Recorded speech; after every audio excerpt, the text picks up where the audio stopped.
ನನ್ನ ಎದುರು ಹಾಕೊಳ್ತೀಯಾ? ಇನ್ನು ನಿನ್ನ ಇಡೀ ಜೀವನ ಪೂರ್ತಿ ಜೈಲೇ. ನಿನ್ನ ಬಿಡಿಸೋದಕ್ಕೆ ಯಾರು ಕೂಡ ಬರೋದಿಲ್ಲ.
ಸರ್ ನಮಸ್ತೆ ಸರ್, ಕೂತ್ಕೊಳ್ಳಿ ಸರ್.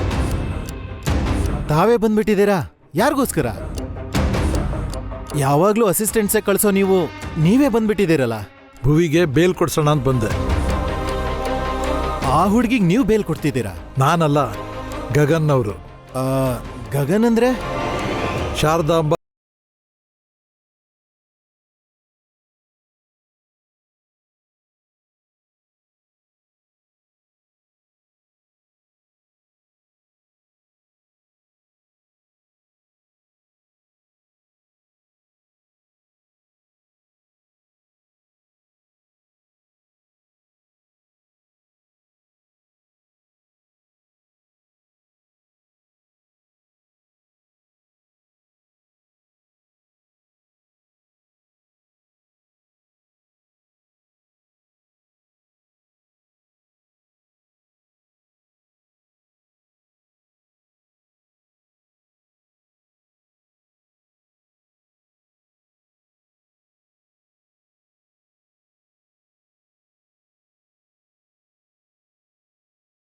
ನೀವು ಬಂದ್ಮೇಲೆ ದೊಡ್ಡ case ಹೇಗಾಗತ್ತೆ sir?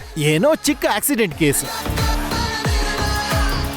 Writer sir, FIR ಬರ್ತಿದ್ರೆ ನಿಲ್ಸಯ್ಯ. ಸರ್ ಸಾರ್ ಬಂದ್ರಲ್ವಾ, ಕಂಟೆಂಟು ಬದಲಾಗುತ್ತೆ. ತಗೊಳ್ಳಿ ಬೇಲ್ ಪೇಪರ್ಸ್.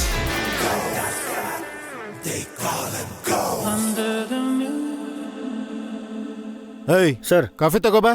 ಸರಿ ಸರ್.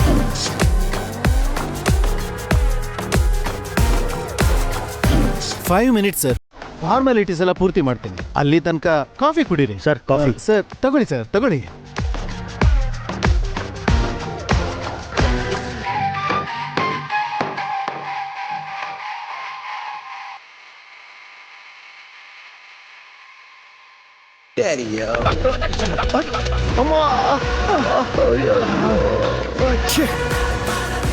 ಏಯ್ ನೋಡ್ಕೊಳೋದಲ್ಲ ನಾವು. ಛೇ, ನನ್ನ ಮೇಲೆ ಬಿದ್ದಿದ್ದಕ್ಕೆ ಸರಿ ಹೋಯ್ತು. ಅದೇ ಸಾರ್ ಮೇಲೆ ಬಿದ್ದಿದ್ರೆ? ಯೂನಿಫಾರ್ಮ್ ಗಲೀಜಾಯ್ತು ಅನ್ಸುತ್ತೆ ಅಲ್ವಾ?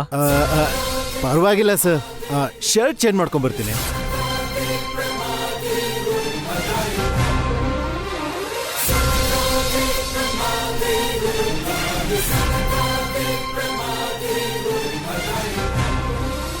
ಲಾಯರ್ ಸರ್, ನೀವು ಫಾರ್ಮ್ಯಾಲಿಟೀಸ್ ಎಲ್ಲ ಪೂರ್ತಿ ಮಾಡಿ. ನಾನು ಹೋಗಿ ಸರ್ ಫಾರ್ಮ್ಯಾಲಿಟೀಸ್ನ ಪೂರ್ತಿ ಮಾಡ್ಬರ್ತೀನಿ.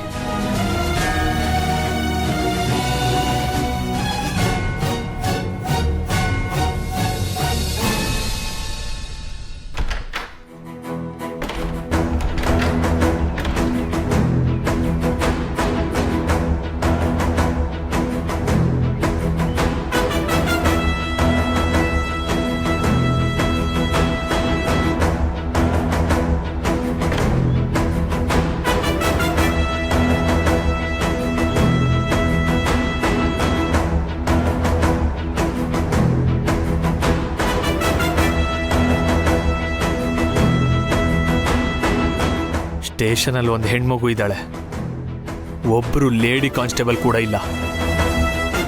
ಆ ಹುಡುಗಿಗೆ ಹೊಡೆದಿದ್ಯಾ ಅನ್ನೋದಕ್ಕೆ ಅವಳ ತುಟಿಯಿಂದ ರಕ್ತ ಬರ್ತಾ ಇದೆ. ಆದರೆ FIR ಮಾತ್ರ ಈಗ ಬರೀತಿದ್ಯಾ? ಅದು ಸರ್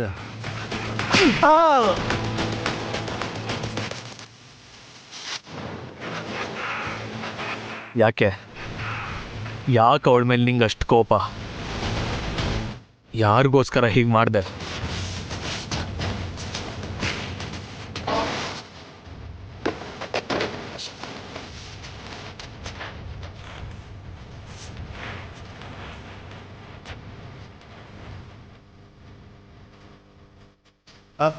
ಆ ಹುಡುಗಿ ಅಪೂರ್ವ ಮೇಡಮ್ ಮಗಳಿಗೆ ಕಾರಲ್ಲಿ ಗುದ್ದಿ ಸಾಯ್ಸೋಕ್ ನೋಡಿದ್ಲು ಸರ್.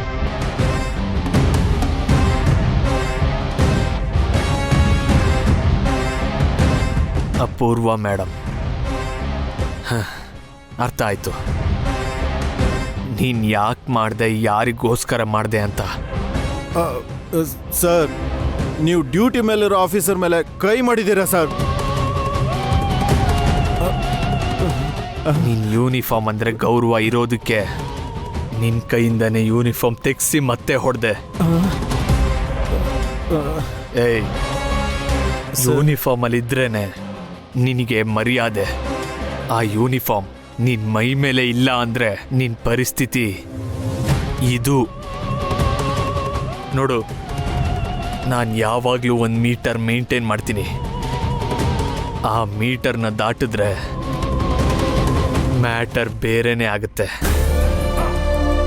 ನನ್ನ ಸುದ್ದಿಗೆ ಬಂದರೆ ಏನು ಬೇಕಾದರೂ ಸಹಿಸ್ಕೋತೀನಿ, ಆದರೆ ನನ್ನವ್ರ ಸುದ್ದಿಗೆ ಬಂದರೆ ಮಾತ್ರ ನಾ ಕ್ಷಮಿಸೋದಿಲ್ಲ. ಒಂಟಿಯಾಗಿದ್ದಾಳಲ್ಲ, ಯಾರೂ ಇಲ್ಲ ಅಂತ ತಿಳ್ಕೊಂಡಿದ್ಯಾ? ನಾನಿದ್ದೀನಿ.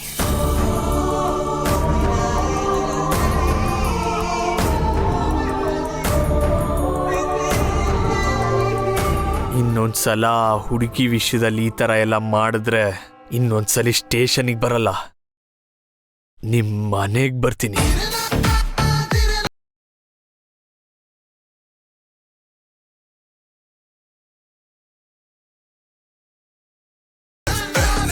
ಡಬಲ್ ಬೆಡ್ರೂಮಾ, ಟ್ರಿಪಲ್ ಬೆಡ್ರೂಮಾ? Villa sir. ಗುಡ್. ಹಾಗಾದ್ರೆ ಹೊಡೆಯೋದಕ್ಕೆ ಪ್ಲೇಸ್ ದೊಡ್ಡದಾಗೆ ಇರುತ್ತೆ ಅಂತ. ಹೊರಗೆ ಹೋಗೋಣವಾ? ಸರ್ ಬನ್ನಿ ಸರ್.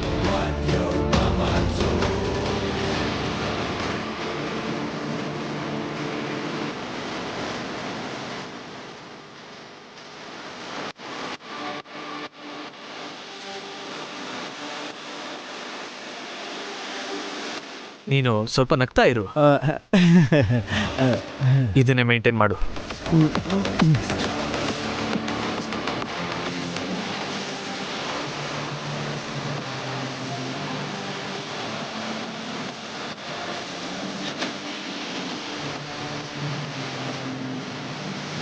ಬೇಲ್ ಕ್ಲಿಯರ್ ಆಗೋಗಿದೆ ಸರ್. ಸೆಲ್ ಈಗಲೇ ಓಪನ್ ಮಾಡ್ತೀನಿ sir.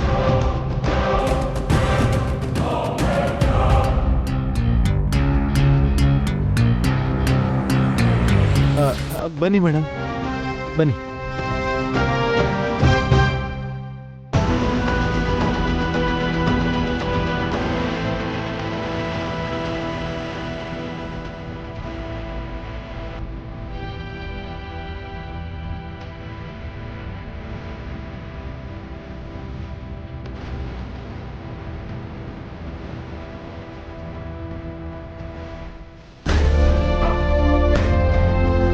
Thank you SI sir.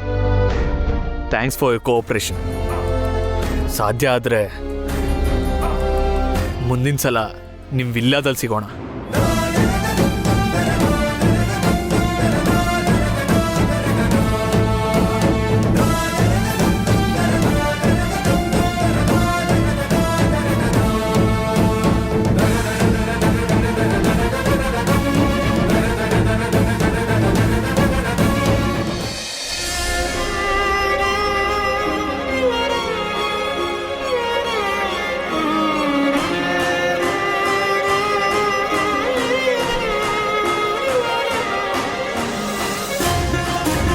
ಅಮ್ಮ ಅಣ್ಣ ಭುವಿನ್ ಕರ್ಕೊಂಡ್ ಬರ್ತಾನಂತ. ಈಗ ನಿಂಗೆ ಯಾಕೆ ಅಷ್ಟು ಟೆನ್ಷನ್ನು? ಅಣ್ಣ ಸ್ಟೇಷನ್ಗೆ ಹೋಗಿದ್ದಾನಲ್ವಾ ಅಮ್ಮ, ಪಾಪ ಭುವಿಗೆ ಏನ್ ಹೇಳ್ತಾನೋ. ಹೌದು ಕಣೆ, ಚಿಕ್ಕ ಚಿಕ್ಕ ತಪ್ಪುಗಳನ್ನೇ ಕ್ಷಮಿಸಲ್ಲ. ಹಾಗಿರುವಾಗ ಕಾರ್ ಆಕ್ಸಿಡೆಂಟ್ ಮಾಡಿ ಪೊಲೀಸ್ ಸ್ಟೇಷನ್ಗೆ ಹೋಗಿದ್ದಾಳೆ ಅಂದ್ರೆ ಆ ಹುಡುಗಿನ ಮತ್ತೆ ಮನೆಗೆ ಕರ್ಕೊಂಡು ಬರ್ತಾನೋ ಇಲ್ವೋ ಅಂತ ನನಗೆ ತುಂಬಾ ಯೋಚನೆ ಆಗ್ತಾ ಇದೆ ಕಣೆ. ಪಾಪ ಭುವಿನ್ ಮನೆ ಕರ್ಕೊಂಡ್ ಬರ್ಲಿಲ್ಲ ಅಂದ್ರೆ ಹೇಗಮ್ಮ? ಅವಳಿಗೆ ಯಾರಿದ್ದಾರೆ? ಜೊತೆಗೆ ನನಗ್ ಡಾನ್ಸ್ ಕೂಡ ತುಂಬಾ ಚೆನ್ನಾಗಿ ಹೇಳ್ಕೊಡ್ತಿದ್ದಾಳೆ. ಏನೇ ಹೊಸ್ದಾಗಿ ಆ ಹುಡುಗಿನ ವಹಿಸ್ಕೊಂಡು ಮಾತಾಡ್ತಾ ಇದೀಯಾ? ಅದು ಒಳ್ಳೆ ಹುಡುಗಿ ಅಲ್ವಾ ಅಮ್ಮ? ಒಳ್ಳೆಯವಳು ಅಂತ ನಿನ್ಗೂ ಅರ್ಥ ಆಯ್ತು, ಆದ್ರೆ ಅವನ್ ಯಾವಾಗ ಅರ್ಥ ಮಾಡ್ಕೋತಾನೋ ಏನೋ.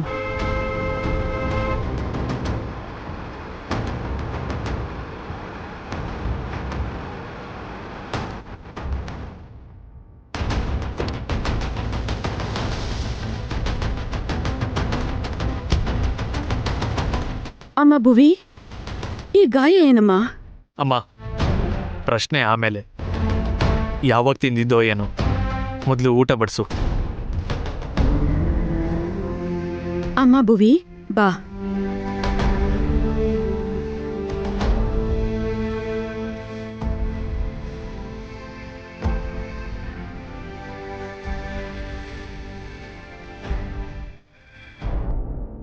ಬಾ, ಬಂದು ಕೂತ್ಕೋ.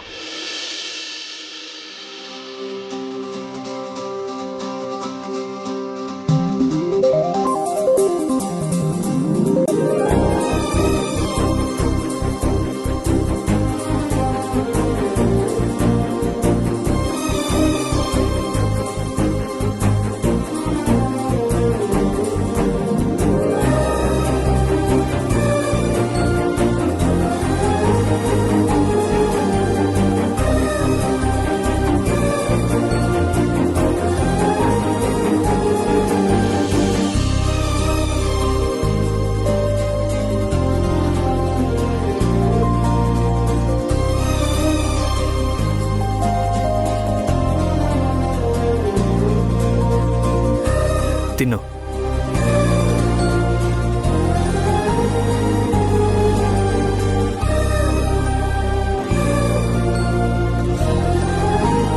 ತಿನ್ನು.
ಅನ್ನ ತಿಂದ್ಮೇಲೆ ತಿಂದರೆ ಒಳ್ಳೇದಂತೆ. ಸಾಕು.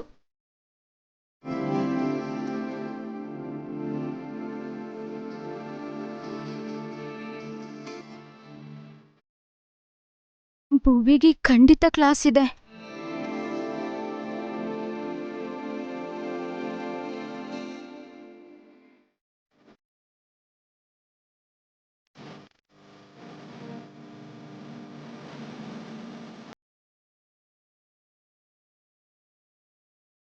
ನಿಂತ್ಕೋ.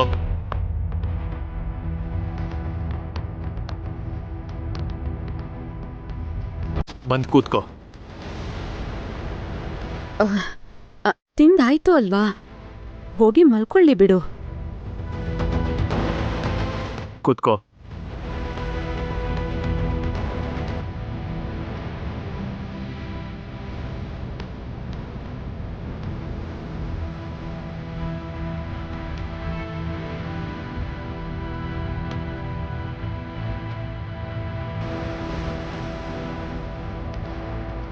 ನೀನು ಯಾರು ಡ್ರೈವ್ ಮಾಡು ಅಂದಿದ್ದು?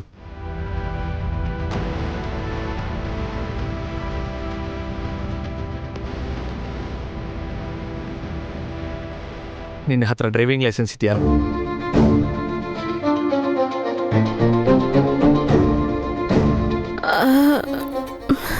ಇಲ್ಲ. ಡ್ರೈವಿಂಗ್ ಲೈಸೆನ್ಸ್ ಇಲ್ಲ ಅಂದಮೇಲೆ ಹೇಗೆ ಡ್ರೈವ್ ಮಾಡಿದೆ? ರೂಲ್ಸ್ ಫಾಲೋ ಮಾಡಬೇಕು ಅನ್ನೋದು ಗೊತ್ತಿಲ್ವಾ? ಇದನ್ನ ಏನಾದರೂ ಕಾಡು ಅನ್ಕೊಂಡಿದ್ಯಾ ಇಲ್ಲ ಮಕ್ಕಳ ಆಟ ಅನ್ಕೊಂಡಿದ್ಯಾ? ಇಲ್ಲಿ ಎಲ್ಲದನ್ನು ರೂಲ್ಸ್ ಪ್ರಕಾರನೇ ಮಾಡಬೇಕು. ಮುಖ್ಯವಾಗಿ ನನ್ನ ಹತ್ರ.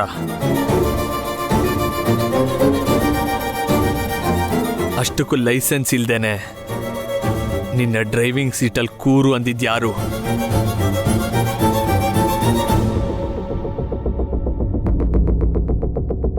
ಡ್ರೈವಿಂಗ್ ಬರಲ್ಲ, ಡ್ರೈವಿಂಗ್ ಲೈಸೆನ್ಸ್ ಇಲ್ಲ, ಕಾರ್ನ ಡ್ರೈವ್ ಮಾಡಿದೆ. ಅದೇ ಯಾರಿಗಾದ್ರೂ ಏನಾದ್ರೂ ಆಗಿದ್ದಿದ್ರೆ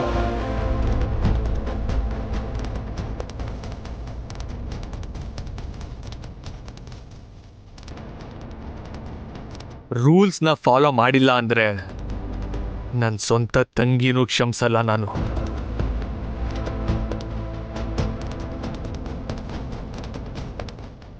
ಅವಳಿಗೆ ಯಾವತ್ತಾದ್ರೂ ಡ್ರೈವ್ ಮಾಡಕ್ ಬಿಟ್ಟಿದ್ದೀನ ಕೇಳು.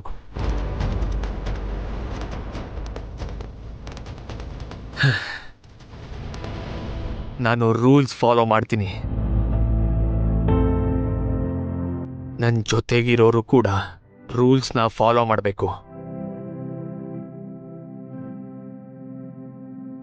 ಇನ್ನೊಂದ್ಸಲ ಇದು ರಿಪೀಟ್ ಆದ್ರೆ ಮತ್ತೆ ಈ ಮನೆಗೆ ಬರೋ ಅವಶ್ಯಕತೆ ಇಲ್ಲ, ಇರೋದು ಇಲ್ಲ.